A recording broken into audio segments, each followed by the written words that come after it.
What's up, everybody? Welcome back. Yeah, here we are, finally doing some videos on Dragon Champions. This is a game I've been playing since close to the launch. Been having an absolute blast playing it so far. Really fun stuff. Pretty much it's Galaxy of Heroes, but in a Warcraft setting. It's a hero collection game. Really enjoying the feel of this game overall. Very cheap to play, not really focused on pay to win, and if you do want to spend, the packs and stuff are incredibly cheap. So this is a beginner's guide going over things like your characters, your starting characters, which ones are good, which ones are bad, what to start working on with your shops and your currency, going through some of the things like arena and tower, getting yourselves ready for that. Just overall a guide to help the new players coming in, help them get things going and get off to a good start within the game. So with that, if you are interested in checking out this game, there is a link down below. It's a trackable link that the developers and myself are using to track and see how many people are installing the game through things like this videos or other links posted elsewhere. So definitely go click on that link and install it. It's down below in the video description. That would be very helpful for tracking things. But with that, let's go ahead and dive into the characters first.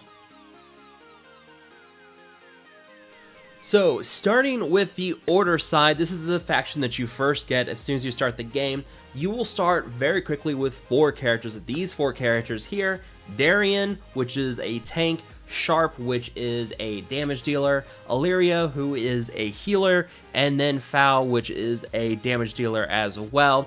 And then very quickly after that, you're going to be able to unlock 2 more options for the Order faction. Master Duo you'll be able to get through missions, which we'll talk about missions here in a little bit. Or you also then have the ability to get this character, Freezard. This will be available through a pack. And, you know, a lot of people, if you're free to play, you probably won't buy that pack. But for anybody who's looking to spend money on this game, I highly recommend that you purchase Freezard if possible.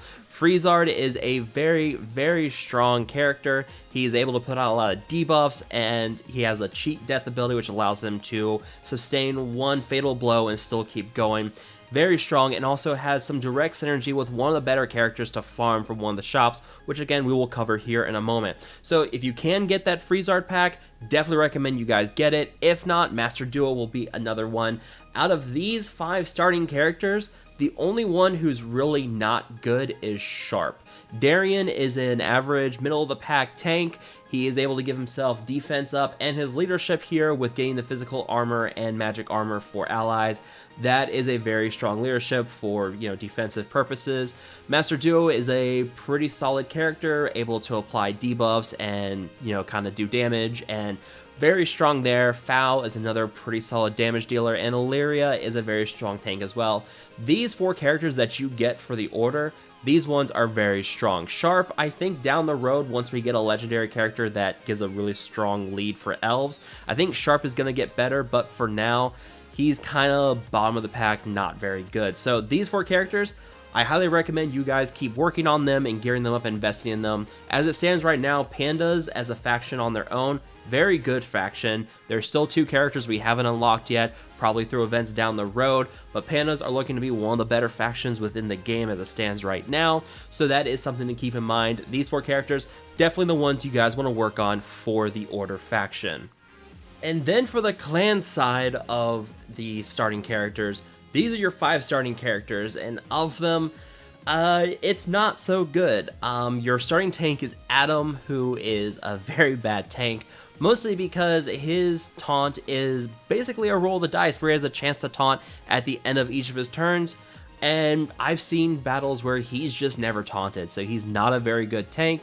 Kagi is another character that you're going to get through events early on in the game, and these 2 characters plus Rantha are going to be your starting 3 characters for clans. Now, of those 3, Rantha is decent. Her leadership is what you're going to be using her for anyways, but without that leadership, not so good. She has a bear pet that can taunt, but that bear pet is very squishy, can die pretty quickly.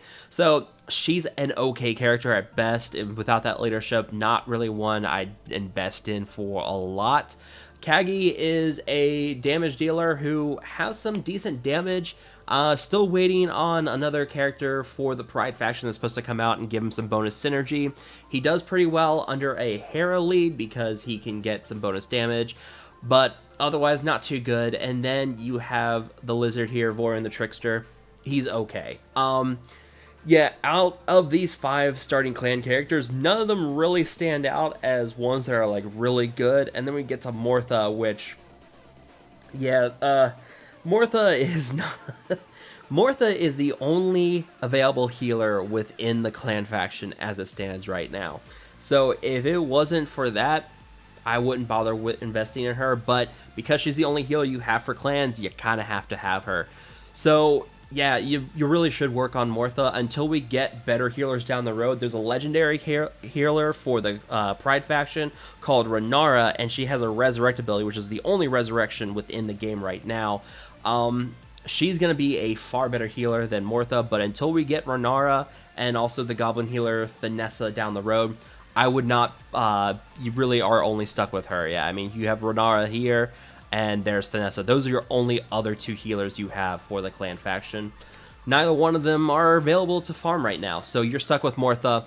So start working on Mortha. Work on Rantha as well, you know, get her up, and Kagi. Those would be my 3 suggestions on who to work for. Adam is okay until you finally get the orc Tormgar through achievements. I'm sorry, I'm still trying to get through all these names. It's going to be a while before I memorize all these names. Tormgar is who you're going to unlock through achievements down the road. You're going to get him about level 30 to 40, somewhere in that range. You're finally going to get enough achievements done to unlock him, and once you get him, he's a far, far better tank than Adam. And that's what I highly recommend you guys start working on. You're actually going to see him in a lot of high-end arena teams as well, because he has the ability to stun on his basic, so you throw him in with characters that can give him counterattack. You can get a pretty nasty damage, pretty nasty tank who can stun enemies. Very much a better tank than Adam. So until you get him, you're stuck with Adam. And as soon as you unlock Tormgar, definitely drop Adam, put Tormgar in your team. That would be a much better character. So Kagi, Rantha, and Morthar, those are your 5 starting characters for the clans I recommend you guys work on. And then once you get Tormgar unlocked through achievements, start gearing him up and leveling up and working on his abilities. Now, as you progress through the game, you're going to unlock many new characters within all these different factions. Of course, there's 7 factions or 7 races right now: human, panda, goblin, demon, elf, orc, and pride. Those are your 7 factions you currently have within the game. And as you go through them, you can actually take a look at each individual stat with a character, and you're going to see this thing called popularity. Now, popularity is basically a statistic that talks about how popular that character is within the game, how many people use her. So if you go and look here at the stats, and you can actually pull up the popularity stat here and see a breakdown of each individual game mode. You can see 32% of people use Illyria within Arena, 54% use her in the tower. She's used in just about all Dawn of the Order, which is not surprising considering that she's given to you right away, so you pretty much have to use her. And 83% of her will use her in the Invasion of the Demons campaign, which we'll use to unlock runes down the road. So she is a pretty popular character, as you can see here. Not surprising, she's a pretty solid healer, and she's one of the starting characters. So you can use this in a way to also check out and see what character speeds are, their crit chance, their crit damage, and then there's stats here like magic damage, magic armor, and this will actually also give you an idea of what kind of damage that character is going to deal.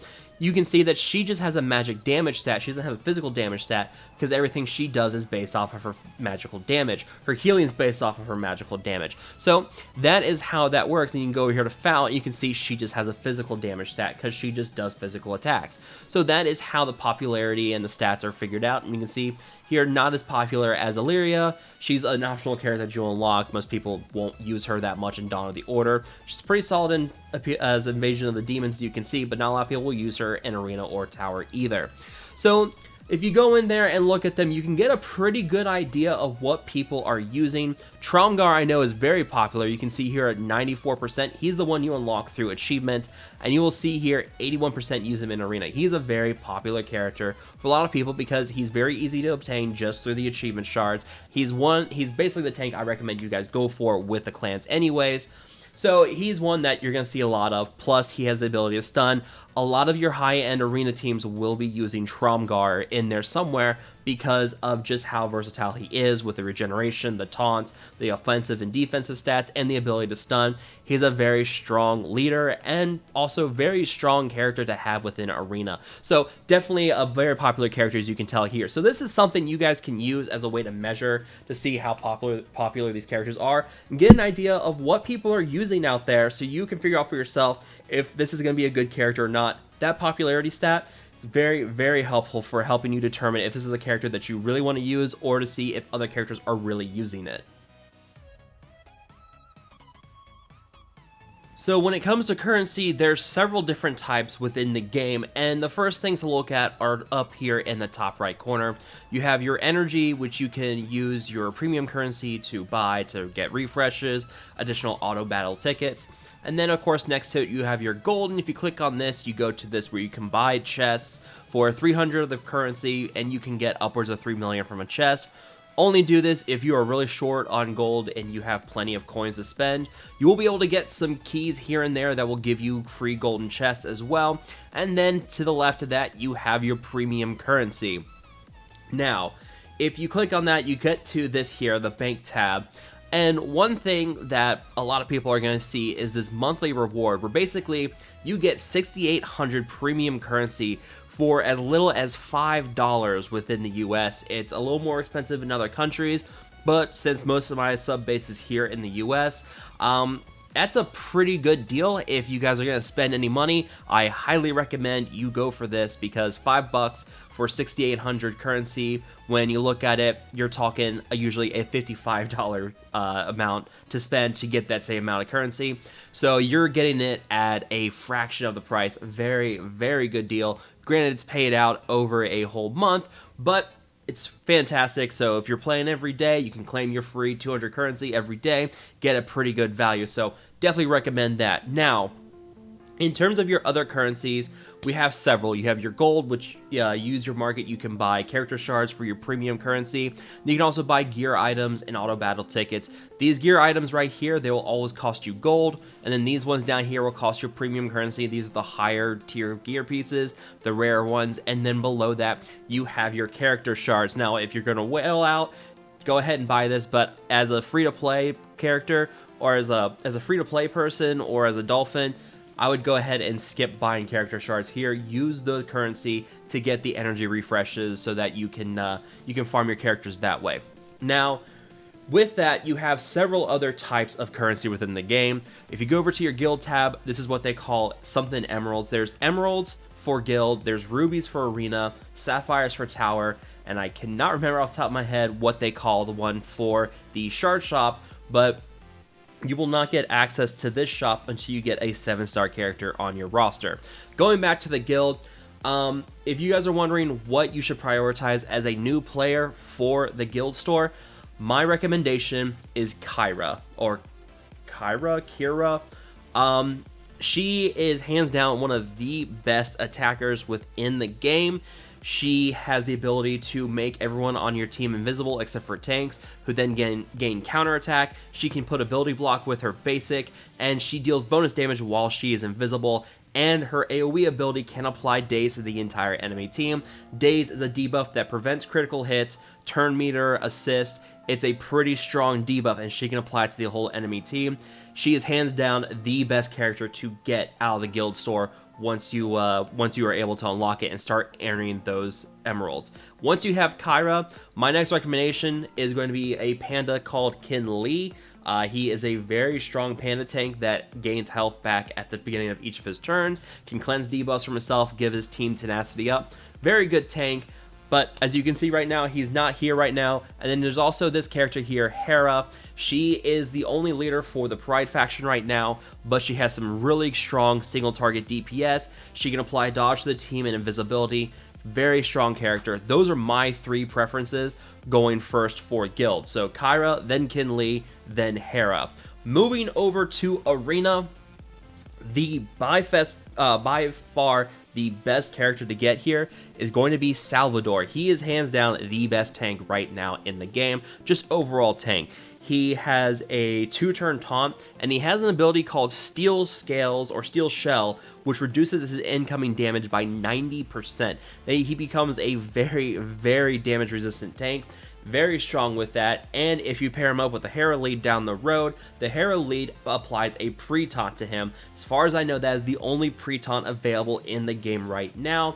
So yeah, definitely by far, Salvador should be your priority for this. You get Adam as a starting tank, but Adam is a garbage tank, not very good. I recommend you start working on Salvador right away. After that, Master Duo is a very strong character. I'm working on a Panda faction right now, so I'm also working on farming him up. The Pandas are a very strong faction. Master Duo is a very good character overall. Pretty solid damage dealer, can give himself crit chance and crit damage, counterattack, regeneration, and if he's a last standing character on your team, he gains a pretty significant damage reduction bonus, and he can also apply slow and remove turn meter with his basic. Very good character here.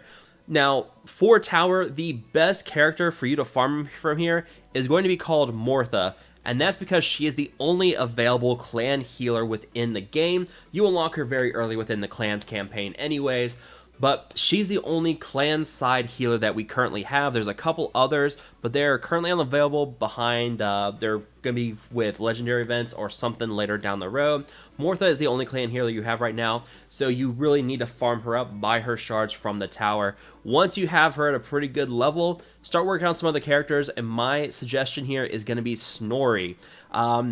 Very, very interesting name, but Snorri is a strong damage dealer, very good AoE damage, really good single target damage, and has the ability to put himself into a berserker stance that gives him a ton of bonus speed. He is my number 2 priority behind Mortha within the tower store. And then after that, I'm working on Foul because I'm still working on that Panda faction anyways. Foul is a very strong damage dealer, able to gain bonus turn meter, and really has a lot of critical hit synergy. She's a very strong character. Those are my 3 options for that. Now, once you get a character up to 7 stars, you're going to unlock this shop. My recommendation is go for Hard Orc. Hard Orc is a fantastic support character. He's able to apply a buff called Cheat Death to your entire team, which allows them to sustain 1 fatal blow and keep going. Cheat Death is a very strong buff. He's able to apply bleed on his basic. He's a very strong support character, one of the better characters within the game. So once you start getting that currency and once you start getting the store unlocked, I definitely recommend you go for Hard Orc, but that's going to be down the road for a lot of people, especially your free-to-play characters. That's going to be a bit of investment down the road, but Hard Orc, you really want to go for him, get him up to 7 stars before you start bothering with any of this gear over here. So you guys are probably wondering, what characters should you farm within the campaigns as a beginning player? And honestly, at the start of these campaigns, you're going to start farming characters that you either have access to or are going to be starting characters for the other faction. Like you can see Master Duo, Foul, Illyria, there was Sharp and Darien. You don't really see a lot of extra characters outside of those factions that you're going to start having for both teams. So pretty much you can go for what you know are the bad and the good characters and farm them up. Like for example, Adam is a bad character. I wouldn't recommend farming him up. But over here you have a shard that you can farm for Mortha. Recommend you go for that. It's pretty much going to be farming starting characters for each faction. As you go later on into the campaign, you're going to find more characters. Like here's one for Eric the Shield Breaker. Recommend you skip farming him, but you have shards here for Hera you can get. Recommend that you do that because she's a very strong leader, especially for Pride characters. So it's basically going to be a lot of repeat characters that you see at the beginning of the campaigns, and as you start filling out that roster, you're going to see more things. Like here's Kin Lee, that guild character I was talking about. Very good tank. It's a panda, so very good character here. I can recommend you farm him as well. Over in Rage of the Clans, it's the same thing. Round the shards here. Adam shards, you can skip Adam, but you can definitely farm these shards from Mortha. It's the same thing here as it was with the Order campaign. Some Darien shards, some Illyria shards, you can skip the Sharp shards, and here's Master Duo. And then here's one character that you guys are probably were asking me about. Robin Bad, as his name states, he is a very bad character. Recommend you guys skip on him. Here's a shard farm for Salvador. Recommend you guys for that. And Old Lord, he's a decent damage dealer. I'd say go for him if you have nothing else to farm. Here's a foul shard. Another Kinley. So it's pretty common things here. Here's a guy for Kellerian. I wouldn't recommend going for him. Another one for Hera I recommend going for. And Pigwall's a pretty good clan damage dealer, but he's pretty squishy, so I'll leave that one up to you. And you have the same thing over here in Invasion of the Demons. Here you're going to start farming shards, or sorry, you're going to start farming runes. Runes are a system I'm going to have a guide about later because it's a pretty complex system that requires its own video. There are some shards here you can farm, but there's also these ability scrolls, and right now, for me at least, there's a blue ability scroll bottleneck. So I'm kind of farming these up as well because I want to try and get these ability scrolls so I can keep leveling abilities. So the shards are kind of a secondary thing. It's more for the runes and more for the ability scrolls that you're farming from Invasion of the Demons. So keep that in mind. Really, it's pretty easy and pretty simple shard farms at the beginning with these nodes. Nothing too crazy. Just go off of what you know are good characters and what are bad characters and use that to prioritize what nodes you're going to farm. So to wrap up this video, let me talk to you about some of the external resources you guys can use to help get an edge within this game. If you go up here to the top right corner, you go on this options menu, you're going to see down here you have the ability to join 3 different communities: the Reddit, the Discord server, and Facebook. I highly recommend you guys at least check out the Discord server. The devs are on there. They'll talk about what they have upcoming. There's a lot of other players around the world, so if you're in a foreign country outside the US, there's probably a server for you to talk about the game with other players from your country. Definitely recommend you guys check it out. One resource that's not located here that I absolutely 100% recommend is the website called Be a Dragon Champion. There's a link to it down below, badc.info. Very, very helpful. It has a lot of starting tips, a lot of tier lists, calculating for farming. There's a lot of stuff on that website that will help you really get a feel for this game and really get a good head start on this game as well. So again, definitely check that out. The website too is down below. Those are some really good external resources for you to check out and really, communicate with other players, see what other players are doing, talk to them, get strategies, figure out what's going on. Definitely recommend you guys check them out. So that is going to be it for this video, guys. Basically just helping you guys get a good start to this game, talking about what characters are good out of the gate with your starting factions, what characters to farm within the shops, going over the game modes a little bit. There's quite a bit to dive into with this game. We will talk about all that and the future here with this game. Let me know what you guys think. As always, feel free to like, share, and subscribe. Thank you guys so much for watching. I will talk to you guys later.